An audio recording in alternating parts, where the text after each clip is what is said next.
ഈ H1B visa issue, അതേപോലെ Indo American അതായത് നയതന്ത്രത്തിലുണ്ടായ പ്രശ്നങ്ങളും വെച്ച് ഞാൻ പല വീഡിയോകളും ചെയ്തിട്ടുണ്ട്. അപ്പം അതിൻ്റെ അകത്തൊക്കെ ഞാൻ പറഞ്ഞിട്ടുണ്ട്, ഈ H1B വിസ എന്ന് പറയുന്നത് ഇന്ത്യക്ക് വല്ലാത്തൊരു അടി കിട്ടും. ഇപ്പോഴത്തെ ട്രേഡിനേക്കാളും, കാരണം ജനങ്ങളുമായിട്ട് നേരിട്ടാണ് ഇഷ്യൂ. അപ്പം അന്ന് പല ആൾക്കാർക്കും പല സംശയങ്ങളുണ്ടായിരുന്നു. പലരും എന്നെ ഫോണിൽ വിളിച്ചു, പല ആൾക്കാരും മെസ്സേജ് അയച്ചു. ഇതൊക്കെ അതിശോക്തിയായിട്ട് ഞാൻ വളരെ ഇന്ത്യ എന്ന് പറഞ്ഞ രാജ്യത്തിന് ഇതൊന്നും ഒരു പ്രശ്നമല്ല, ഇതൊക്കെ അതിജീവിക്കാൻ സാധിക്കും, ഇവരെയൊക്കെ ഇന്ത്യയിൽ തിരിച്ചു വരുവാണെങ്കിൽ അക്കോമഡേറ്റ് ചെയ്യാൻ സാധിക്കും, ഇവർക്കൊക്കെ ജോലി കിട്ടാൻ സാധിക്കും, ഈ ബ്രെയിനൊക്കെ ഇന്ത്യയിൽ നിന്ന് പുറത്തു പോയി അവർക്ക് തിരികെ വന്നു കഴിഞ്ഞാൽ ഇന്ത്യയിൽ ഇവർക്ക് പൂർണ്ണമായിട്ടും ജോലി കിട്ടും, അത് കിട്ടും, ഇത് കിട്ടും, നമ്മുടെ രാജ്യം അമേരിക്കയെക്കാളും ചൈനയെക്കാളും വലുതാണ്, നമ്മുടെ എക്കോണമി ശക്തമാണ്, ഇതൊക്കെ പറഞ്ഞു. അപ്പോൾ ഞാൻ പറഞ്ഞൊരു കാര്യമുണ്ട്, Indian economy growing economy, Indian economy developed economy അല്ല. ഈ പറയുന്ന ഇത്രയും ആൾക്കാർ നമ്മൾ എടുക്കുക, ഒരു IT മേഖലയിൽ ഒരു 100 പേരെ എടുക്കുക, 100 പേരുടെയും കഴിവ് ഒരേപോലെയല്ല. അതിൻ്റെ അകത്ത് 10 പേര് ഭയങ്കര എക്സ്ട്രാ ബ്രില്യൻ്റ് ആയിരിക്കും, ബാക്കിയുള്ളവരൊക്കെ നോർമലാണ്. ഈ നോർമലായിട്ടുള്ള ഈ H1B വിസയുടെ പ്രോഗ്രാമും പ്രോജക്റ്റും നിങ്ങൾ ആദ്യം വായിച്ച് മനസ്സിലാക്കുക. അപ്പം ഈ H1B വിസ എന്ന് പറയുന്നത് അമേരിക്ക കൊണ്ടുവന്നത് അമേരിക്കയ്ക്ക് വേണ്ടി, അമേരിക്കൻ കമ്പനികൾക്ക് വേണ്ടിയാണ്. ഗ്രാജുവലായിട്ട് അത് ഇന്ത്യക്കാരുടെ സംഭവമായിട്ടങ്ങ് മാറി. പിന്നെ അമേരിക്കയുടെ ഓഫ് ഷോർ ജോലികൾ മുഴുവനും അത് മനസ്സിലാക്കും, മറ്റുള്ള രാജ്യത്തിലൊക്കെ ചെറിയ നാമധേയമായിട്ടേ ഉള്ളൂ, ഇത് മുഴുവനും ഇന്ത്യയിലാണ് നടക്കുന്നത്. അതായത് ഇന്ത്യ എന്ന് പറഞ്ഞാൽ അമേരിക്കൻ കമ്പനികൾ കൊണ്ട് പോകുന്ന ആ കമ്പനികൾ കൊണ്ടാണ് ഇന്ത്യൻ IT ഇത്രയും ഗ്രോ ചെയ്തത്. അതാണ് അതിൻ്റെ പ്രധാനപ്പെട്ട സംഭവം എന്ന് പറയുന്നത്. അതുമായി ബന്ധപ്പെട്ട് H1B പ്രോഗ്രാം നിങ്ങൾക്കറിയോ ടോട്ടൽ എത്ര പേര് H1B പ്രോഗ്രാമായിട്ട് അമേരിക്കയിൽ, അതായത് ഇപ്പം ടോട്ടൽ ഉള്ളത് 7,53,000 പേരുണ്ട് അമേരിക്കയിൽ H1B പ്രോഗ്രാം. അതിൻ്റെ അകത്ത് 54,000 പേര് ഇന്ത്യൻ ഒറിജിനാ, ഇന്ത്യക്കാരാ. 5,54,000, ഏകദേശം 70-75% ഇന്ത്യക്കാരാ. അപ്പൊ ഇത്രയും പേരുടെ ജോലിയെ ബാധിക്കുമെന്ന് ഞാൻ മുൻകൂട്ടി കണ്ടു. അതാണ് ഈ ട്രംപ് കൊണ്ടുവന്ന ഡിക്ലറേഷൻ, പ്രൊക്ലമേഷൻ. ഇതിനകത്ത് ഇരിക്കുന്ന ചതി എനിക്ക് മനസ്സിലായി. എന്താണ് ഈ സംഭവം? ഇത് ചൈനയൊന്നും ഡയറക്റ്റ് ഇന്ത്യക്കിട്ട് അടിക്കുക. അപ്പോൾ ഓരോ ദിവസം കഴിഞ്ഞ് കഴിയുമ്പോൾ അതിൻ്റെ ആദ്യം നിങ്ങൾക്ക് ഓർമ്മേണ്ട $1,00,000 കൊടുക്കണം. അതിനുശേഷം ഓരോന്നും ടൈറ്റ് ആക്കിക്കൊണ്ട് വന്നു. അതായത് ഒരു കാരണവശാലും ഇന്ത്യൻ അർബൻ പോപ്പുലേഷൻ H1B വിസയിലുള്ളവരെ പാക്ക് ചെയ്യുക. മനസ്സിലാക്കുക, 2017 ഇന്ത്യൻ പ്രധാനമന്ത്രി മോദിയും ട്രംപുമായിട്ട് നടന്ന ധാരണയിലാണ് ഈ റിന്യൂവൽ, H1B വിസയുമായിട്ട് ചേർന്ന റിന്യൂവൽ അത് അമേരിക്ക ചെയ്താൽ മതി, അത് മാറ്റി, അത് ഇന്ത്യയിലോട്ടായി. മനസ്സിലാക്കേണ്ടത്, കഴിഞ്ഞ 20 വർഷമായി ഇന്ത്യ അമേരിക്കയും ആയിട്ടുള്ള ബന്ധത്തിൻ്റെ പേരിലാണ് ഈ H1B വിസ ഇത്രയും ഇന്ത്യക്കാരവിടെ പോയത്. അതിനകത്ത് ഭയങ്കര ടാലൻ്റ് ഉള്ളവർ, ഭയങ്കര കഴിവുള്ളവരുണ്ട്. ഈ ഭയങ്കര കഴിവുള്ള സംഭവങ്ങളൊക്കെ അവരെ അമേരിക്കൻ സിറ്റിസൺ ആക്കി. ഇതൊക്കെ കോമൺ നോളജ്, കോമൺ സെൻസ് വെച്ച് മനസ്സിലാക്കിക്കോണം. അവരുടെ കമ്പനികൾക്ക് ആവശ്യമുള്ള ഹൈലി ടാലൻറ്റഡ് ആയിട്ടുള്ള പല ആൾക്കാരെയും അവർ അമേരിക്കൻ സിറ്റിസൺ ആക്കി. ബാക്കിയുള്ളവർ, അതായത് ജോലി ചെയ്യുന്നവർ, അവരുടെ കമ്പനിക്ക് വേണ്ടി ജോലി ചെയ്യുന്നവർ, അവരെ മാത്രം ഈ പറയുന്ന H1B വിസയായിട്ട് ഇങ്ങനെ നിർത്തിയേക്കുകയാണ്.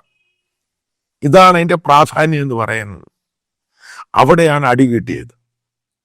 അപ്പോൾ അത്ര ടാലൻ്റ് അല്ലാത്ത ആൾക്കാരെ, അപ്പോൾ അവരൊക്കെ ഇന്ത്യയിൽ തിരിച്ചു വന്നു കഴിഞ്ഞാൽ ഇവിടെ എന്തു കുന്തവാ ജോലിയുള്ളത്? ഗവൺമെൻറ് ഓഫ് ഇന്ത്യ 1,00,000 കോടിയാണ് സ്റ്റാർട്ടപ്പിന് വേണ്ടി മോദി ഗവൺമെൻറ് കഴിഞ്ഞ ബജറ്റിൽ മാറ്റിവെച്ച്. അപ്പോൾ അവർ പറഞ്ഞു, ഇപ്പോൾ വരുവാണെങ്കിൽ ആ പണം ഇവർക്ക് കൊടുക്കാം. അതിൻ്റെ പലിശ 50-30-40 വർഷത്തേക്ക് ഇൻട്രസ്റ്റ് റേറ്റ് ഇല്ല എന്നാണ് പറഞ്ഞേക്കുന്നത്. എനിക്ക് അതിനെ പറ്റി ഇൻ ഡീറ്റെയിൽ അറിയത്തില്ല. പക്ഷെ നല്ല സംഭവം. പക്ഷെ ഇന്ത്യയിൽ വന്ന് ഈ 5-5.5 ലക്ഷം പേര് ചെറുപ്പക്കാർ ഇന്ത്യയിലോട്ട് വന്നു കഴിഞ്ഞാലുള്ള സ്ഥിതി നിങ്ങൾ ആലോചിച്ചിട്ടുണ്ട്. അതായത് പാനിക്കായി. ആലോചിച്ച് നോക്കുക, ഈ ഇഷ്യൂ ഉണ്ടായിട്ട് ആദ്യമായിട്ട് ഇന്ത്യയുടെ എക്സ്റ്റേണൽ അഫേഴ്സ് സ്പോക്സ് പേഴ്സൺ, അയാളെ ജോയിന്റ് സെക്രട്ടറി റാങ്കാണ്, ജയ്സ്വാൾ, ആദ്യമായിട്ട് പറഞ്ഞു ഇന്നലെ മീഡിയയുടെ മുമ്പിൽ, അതായത് ഒഫീഷ്യൽ പത്രസമ്മേളനത്തിൽ പറഞ്ഞു, റിലീസിൽ പറഞ്ഞു, അമേരിക്കൻ ഗവൺമെന്റിനോട് റിക്വസ്റ്റ് ചെയ്തിട്ടുണ്ട് ഈ പ്രശ്നം ഒന്ന് മാറ്റാൻ. ഇങ്ങനെ ഡിസ്കഷൻ നടക്കുന്നുണ്ട്. ഇന്ത്യയുടെ ട്രേഡിനേക്കാളും ഇന്ത്യക്ക് താല്പര്യം ഈ H-1B വിസ ഒന്ന് സെറ്റിൽ ചെയ്യാനാണ്. കാരണം ഇത്രയും പേര് വന്ന സ്ഥിതി മാറി, കംപ്ലീറ്റ് പാനിക്കായി. അമേരിക്ക അടുക്കുന്നില്ല. ഇതുകൊണ്ടാണ് ഞാൻ പറഞ്ഞത് എങ്ങനെങ്കിലുമൊക്കെ സെറ്റിൽ ചെയ്യുക, ട്രംപുമായിട്ട് പറഞ്ഞ്. അപ്പോഴിവിടെ പറഞ്ഞു നരേന്ദ്ര ഈസ് നോട്ട് സറണ്ടർ, അത് സറണ്ടർ അല്ല, ഇത് സറണ്ടർ അല്ല. ഞാൻ പറഞ്ഞു ഇതൊന്നും നടക്കുന്ന കാര്യമല്ല.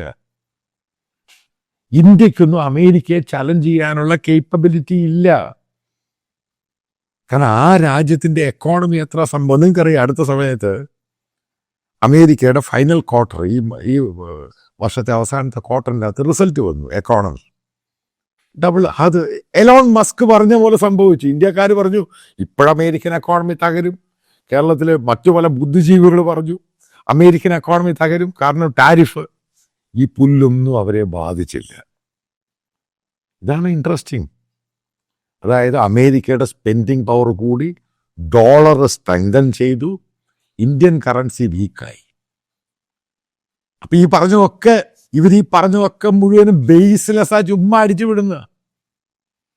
ഇന്നലെ NDTVക്കകത്ത് ഒരു ഡിബേറ്റ് ഉണ്ടായിരുന്നു. അപ്പൊ അതിനകത്ത് 4ഓളം എക്കണോമിസ്റ്റുകൾ, എല്ലാവരും ഈ പറയുന്നവരെല്ലാം മോദിയെ സപ്പോർട്ട് ചെയ്യുന്നവരാണ്, BJPയുടെ പുതിയ എക്കണോമിക് പോളിസിയെ സപ്പോർട്ട് ചെയ്യുന്നവരാണ്. അവര് കൃത്യമായിട്ട് പറയുന്നുണ്ട് ഈ രീതി പോകാൻ പറ്റത്തില്ല, ഇത് എങ്ങനെങ്കിലും സെറ്റിൽ ചെയ്യണം. കാരണം ഇന്ത്യയിലോട്ടുള്ള FDIയുടെ ഫ്ലോ ഭയങ്കരമായിട്ട് കുറഞ്ഞു, ഔട്ട് ഫ്ലോ. ഇവിടുന്ന് അങ്ങോട്ടുള്ള ഫ്ലോ ഭയങ്കരമായിട്ട് കൂടി. കാരണം ഇത് നിർത്തിയേ മതിയാവത്തുള്ളൂ. ചൈന മാക്സിമം മുതലെടുക്കുകയാണ്. മാക്സിമം മുതലെടുക്കുകയാണ്. ഈ പറയുന്ന ഇവിടെ ന്യൂസിലാൻഡിലുണ്ടായെന്ന് പറയുന്നു, ഒമാനിലുണ്ടായിരുന്നു വന്നു, എത്യോപ്യയിലുണ്ടായെന്ന് പറഞ്ഞു. എത്ര പെർസെൻറ്റേജാ, എത്ര ബില്യൻ്റെയാണ്? ന്യൂസിലാൻഡ് കേട്ടോ 1 ബില്യൻ്റെയാണ്. ഏറ്റവും കൂടുതൽ ഇന്ത്യ അങ്ങോട്ടാണ് കൊടുക്കുന്നത്. അവർ പറയുന്നത് അവരുടെ സാധനം ഇങ്ങോട്ട് വരണം. ഈ ട്രേഡ് എന്നൊക്കെ പറയുന്ന ഒരു ചെറിയ രീതിയിലേ ഉള്ളൂ. അപ്പം അതിനേക്കാളും കൂടുതൽ ബംഗ്ലാദേശുമായിട്ട് ട്രേഡ് ചെയ്യുന്നുണ്ട്, 14 ബില്യണുണ്ട്. ഏറ്റവും കൂടുതൽ ഇന്ത്യൻ സാധനം അങ്ങോട്ട് കൊടുക്കുന്നത്. ഞാൻ ആ ടോപ്പിക്കിൽ ഇന്ത്യയുടെ എക്കോണമിയെ പറ്റി വേറെ ഒരു വീഡിയോയിൽ പറയാം. H-1B വിസ ഇഷ്യൂവിൽ ഗവൺമെൻറ് ഓഫ് ഇന്ത്യ സറണ്ടറായി. അതുകൊണ്ടല്ലേ അവരോട് പറയുന്നത് എങ്ങനെയെങ്കിലും തീർക്കണം. ഇന്ത്യക്കാർ പാനിക്കാണ്, ശരിക്കും പാനിക്കാണ്. ഇന്ത്യയുടെ പല സ്റ്റേറ്റുകളിലെ മുഖ്യമന്ത്രിമാർ, ചന്ദ്രബാബു നായിഡു, രേവന്ത് റെഡ്ഡി, സ്റ്റാലിന്, അതേപോലെ തന്നെ സിദ്ധരാമയ്യ, ഏറ്റവും കൂടുതൽ അമേരിക്കയിൽ ഈ ആന്ധ്രാക്കാരും സൗത്ത് ഇന്ത്യനും ഈ പറയുന്ന പഞ്ചാബി കമ്മ്യൂണിറ്റിയാണ് പോയിരിക്കുന്നത്. അല്ലാതെ UP എന്നുള്ളവരൊക്കെ വളരെ കുറവാണ്. സിറ്റി ബേസ്ഡ് ആണ് ഇവർ അമേരിക്കൻ ഡ്രീം എന്ന് പറയുന്നത്. ഇന്ത്യൻ ഗ്രാമപ്രദേശത്ത് താമസിക്കുന്നവർക്ക് അമേരിക്കൻ എന്തുവാ അറിയുന്നില്ല. പക്ഷെ ഇന്ത്യയുടെ പട്ടണങ്ങളിൽ താമസിക്കുന്നവർക്കറിയാം അമേരിക്കൻ ഡ്രീം എന്തുവാണെന്ന്. കാരണം ഒരു വെസ്റ്റേൺ കൾച്ചറിനോട് അഡോപ്റ്റ് ചെയ്യാനാണ് അവർക്ക് താല്പര്യം. അപ്പോൾ ഇത്രയും പ്രശ്നമുണ്ടായിട്ട് പല ആൾക്കാരുടെയും ജോലി പോയി. അവിടെയുള്ള പല അമേരിക്കൻ കമ്പനികളും ഇവരോട്, അതായത് H-1B വിസ റിന്യൂവൽ മാത്രമൊന്നുമല്ല, അതുമായി ബന്ധപ്പെട്ട് അത് റിന്യൂ ചെയ്യുക. അപ്പോൾ അടുത്ത വർഷം റിന്യൂ ചെയ്യേണ്ട പല ആൾക്കാരോടും പറഞ്ഞു അവരുടെ സോഷ്യൽ മീഡിയ വെറ്റ് ചെയ്യാൻ കമ്പനികൾ ആവശ്യപ്പെട്ടു. കാരണം ഇത് അമേരിക്കൻ പോളിസിയുടെ ഭാഗമാണ്, പെട്ടെന്നുണ്ടായ മാറ്റമാണ്. അപ്പോഴും അവരും പെട്ടു. ഇത് പോളിസി, ഈ സാധനം വെറ്റ് ചെയ്യണമെങ്കിൽ ഇന്ത്യ വരണം സോഷ്യൽ മീഡിയ വെറ്റ് ചെയ്യാൻ. അപ്പോൾ ഇന്ത്യയിലാണെങ്കിൽ ഇവർക്ക് ഈ H-1B വിസയ്ക്കാണെങ്കിൽ ഈ 2 വർഷവും 1.5 വർഷവും ഒന്നും വെയിറ്റ് ചെയ്യണ്ട. അവർക്ക് പെട്ടെന്നൊരു ഗേറ്റ് ഉണ്ട്, ആ ഗേറ്റ് ഇവർ അടച്ചു. അതായത് അത് H-1B വിസ റിന്യൂ ചെയ്ത് കഴിഞ്ഞാൽ റിന്യൂവലിന് വരുന്നവർക്ക് തിരിച്ചു പോക്ക് നടക്കില്ല. അതുകൊണ്ട് ട്രാവൽ അഡ്വൈസേഴ്സ്, അതായത് ഈ H-1B വിസയുമായിട്ട് എക്സ്പേർട്ടുകൾ പറയുന്നത്, നിങ്ങൾ തൽക്കാലം ഇങ്ങോട്ട് പറയണ്ട, നോക്കുക, ഇന്ത്യയിലുള്ള ബാങ്കിങ് അതിൻ്റെ സ്റ്റോക്ക് പെട്ടെന്ന് താഴെ പോയൊരു കാര്യം എന്ത്? അതിൻ്റെ ഒറ്റ കാര്യമുള്ളൂ, ഈ പറയുന്ന റെമിറ്റൻസ് കുറഞ്ഞു ഇങ്ങോട്ട് വരുന്നേ. ബാങ്കുകളിലോട്ട് EMIയുടെ അടവ് കുറഞ്ഞു, ബാങ്കിൻ്റെ സ്റ്റോക്സിൽ അത് കാണിക്കുന്നു, അത് താഴെ പോയി. ഇതാണ് ഞാൻ പറഞ്ഞു, ഇന്ത്യയുടെ ഡീപ്പായിട്ട് ഇത് കയറി ബാധിക്കും. ഒരു ഗ്രാജുവൽ പ്രോസസ്സിൽ H1B വിസ ഡിക്ലൈൻ ചെയ്ത് വരുവാണെങ്കിൽ കുഴപ്പമൊന്നുമില്ല. പെട്ടെന്ന് ഈ റിന്യൂവലും സംഭവങ്ങളൊക്കെ അമേരിക്ക ഓരോ ദിവസവും ഓരോ നിയമം ഉണ്ടാക്കുന്നത്. ട്രംപും മോദിയും തമ്മിൽ ലോഹ്യമൊന്നും ആയിട്ടൊന്നുമില്ല. കാരണം അല്ലെങ്കിൽ ഇത്ര പ്രാവശ്യം ട്രേഡുമായിട്ട് നെഗോഷിയേറ്റ് ചെയ്ത് അതിൻ്റെ പ്രധാന ഇഷ്യൂ H1B ആയിരുന്നു. ഓരോന്നും കഴിയുമ്പോൾ ഓരോ ദിവസവും ഓരോ നിയമങ്ങൾ ഇന്ത്യക്കാർക്കെതിരെ കൊണ്ടുവരികയാണ്. ഈ ഒരു പോക്ക് ശരിയല്ല, ഇന്ത്യയുടെ എക്കോണമിയെ ബാധിക്കുന്നു. ഇന്ത്യ ഒരു പേഴ്സൺ, ഇൻഡിവിജ്വൽ ഒരു ഇന്ത്യക്കാരനെ ബാധിക്കുന്നു. അവൻ്റെ ഭാര്യയും ഭർത്താവും കുട്ടികളുമായിട്ട് അമേരിക്കയിൽ താമസിക്കുന്ന H1B വിസ അവരെന്ത് ചെയ്യും? പെട്ടെന്നൊരു ദിവസം പാക്ക് ചെയ്ത് ഇന്ത്യയിലോട്ട് വരണമെന്ന് വെച്ചാൽ നടക്കുന്ന കാര്യമാണോ? ഇതാ പറഞ്ഞത്, നമ്മുടെ പല നേതാക്കന്മാരും പ്രത്യേകിച്ച് മോദി അഡ്മിനിസ്ട്രേഷൻ ഇതൊന്നും ഫോക്കസ് ചെയ്തില്ല. കാരണം അവരുടെ എനിക്കൊന്നും അതിൻ്റെ ബേസിക്കലി ഗവൺമെൻറ് ഓഫ് ഇന്ത്യക്ക് ഇതിനെപ്പറ്റി ഡീപ്പായിട്ടൊന്ന് സ്റ്റഡി ചെയ്ത് മനസ്സിലാക്കിയില്ല. അമേരിക്കയുമായിട്ട് തെറ്റിയാൽ ഇന്ത്യ വലിയ രീതിയിൽ സർവൈവ് ചെയ്യും. ഇതൊക്കെ ചുമ്മാ ആൾക്കാരെ ആരോ എനിക്ക് തോന്നുന്നു ഏതോ പൊട്ടൻ സംഖ്യ തലയ്ക്കകത്തിട്ട് കൊടുക്കുക. അല്ലെങ്കിൽ മോദിയെ ഇത്രനാളും ഗുജറാത്ത് മുഖ്യമന്ത്രിയായിരുന്ന മോദിക്ക്, അതിനുശേഷം മൂന്നാമത്തെ ടൈം ഇന്ത്യയുടെ പ്രധാനമന്ത്രിയാകുന്ന മോദിക്ക് ഇതിനെപ്പറ്റി അറിയത്തില്ലായിരുന്നു. ഇത് പ്രോപ്പറായിട്ട് ബ്രീഫ് ചെയ്യാൻ ആൾക്കാരുണ്ടായില്ല. ഒരു കാര്യം ഞാൻ പറയാം, ഈ പറയുന്ന 5,30,000 ഇന്ത്യക്കാരവിടെയുണ്ട്. അതിനകത്ത് 10,000-60,000 പേർക്ക് അവിടെ നിൽക്കാൻ പറ്റുകയുള്ളൂ. ബാക്കിയുള്ളവരൊക്കെ ഈ വരാൻ പോകുന്ന ഈ വർഷം കഴിയാറായ 2026 2027 വിധ തിരിച്ചു വരവാണ്. കൃത്യമായിട്ട് പറയാം. അതിനിടയ്ക്ക് ഇന്ത്യയിൽ പല വാർത്താ ഏജൻസികളും ഇന്ത്യൻ മീഡിയ ഒക്കെ പറയുന്നത് കേട്ടു, കാനഡയിലെടുക്കും, ജർമ്മനിയിലെടുക്കും. ഞാനൊരു കാര്യം പറയാം, കാനഡയുമായിട്ട് ബന്ധപ്പെട്ടൊരു കാര്യം പറയാം.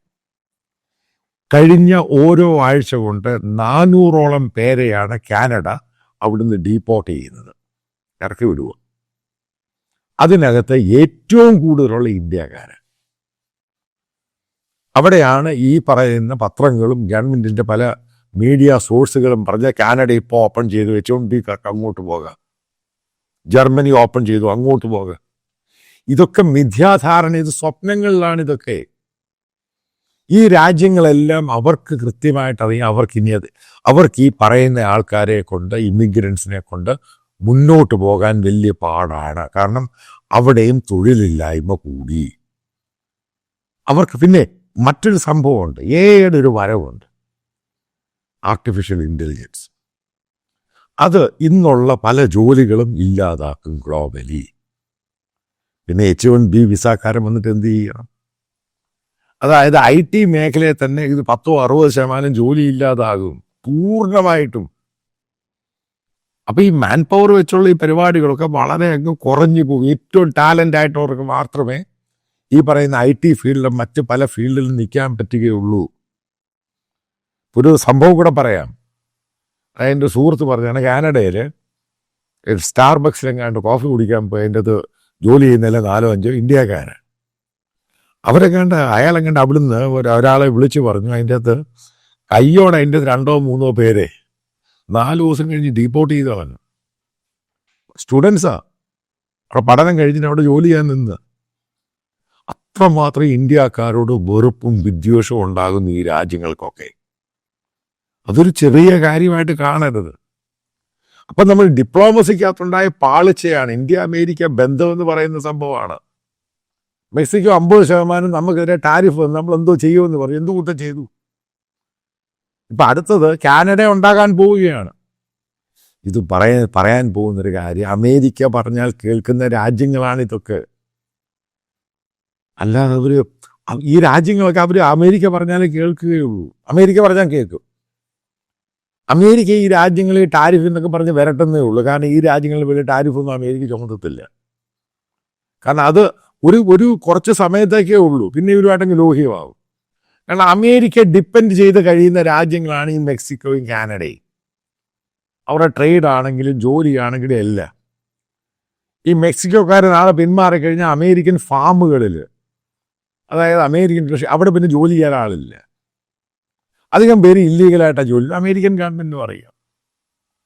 അപ്പം അങ്ങനെയാണ് ആ രാജ്യത്തിൻ്റെ എക്കോണമി, ഈ അടുത്തുള്ള രാജ്യത്തിൻ്റെ എക്കോണമി എല്ലാം പോകുന്നത്. പിന്നീട് പറഞ്ഞ് യൂറോപ്യൻ രാജ്യങ്ങളിൽ പോകാം. ഞാൻ പറഞ്ഞു ഇതൊന്നും സിമ്പിളായിട്ട് നടക്കത്തില്ല. ആദ്യം അമേരിക്കയുമായിട്ട് ലോഹ്യത്തിൽ പോകണം, അല്ലെങ്കിൽ ഇതൊന്നും നടക്കത്തില്ല. ആ ബന്ധമില്ലാതായി. അതാണ് 2025 ഇന്ത്യക്ക് കിട്ടിയ ഏറ്റവും വലിയ സെറ്റ് ബാക്ക്. നല്ല സ്മൂത്തായിട്ട് പോയ ബന്ധമില്ലാതായി. റഷ്യയിൽ നിന്ന് ക്രൂഡ് മേടിച്ച് യൂറോപ്യൻ രാജ്യങ്ങളിലെ ശത്രുവായി, പിന്നീട് ഇതാ കിടക്കുന്ന അറബ് രാജ്യങ്ങളിലെ ശത്രുവാകുന്നു. ശത്രുവല്ല, പ്രത്യക്ഷത്തിൽ ശത്രുവായി. ഈ രാജ്യങ്ങളെല്ലാം ഇന്ത്യക്കെതിരെ ആര് നിൽക്കുന്നു അവരുമായിട്ട് ലോഹ്യത്തിലായിട്ട് പോയി. ഈ സമയത്തൊക്കെ നമ്മൾ മനസ്സിലാക്കണം, മാക്സിമം ചൈന, അതേപോലെ തന്നെ പാകിസ്ഥാൻ, ഇവരവരുടെ മാക്സിമം ലെവലിലോട്ടങ്ങ് മാറി എല്ലാ രീതിയിലും. കാരണം ഇന്ത്യ സൈലന്റ് ആയിപ്പോയി, ഇന്ത്യ ഒറ്റപ്പെട്ടു പോയി.